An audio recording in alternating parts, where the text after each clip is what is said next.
bida ng mystery murder series na Slay. Nagkwento tungkol sa mga natutunan sa kanilang relationship. Oh, anong gagawin? Kasama si Mikey Quinto. Anong gagawin? Nahiwalay na sa boyfriend na si Paul Sala. Paano? Paano yan? Oh, ano? Tsaka na lang. Live mula sa GMA Network Center. Ito ang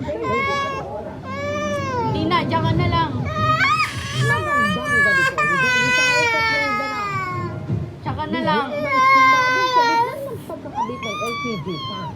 Sa isang tindahan sa Taytay Rizal. Tsaka na lang ha. Pinagliyab ang tindahan habang nagkalakbo sa isang mag-ina at isa Oh, dyan na lang si Nathan. Iniimbestigahan na po ng Bureau of Fire Protection ng insidente na nakuhanan ng CCTV. Ikaw. Panoorin sa pagtutok ni Nico. Ano? Sampa kasi ng sampa. dalawang lalaki ito sa isang tindahan sa barangay San Juan, Taytay Rizal nang biglang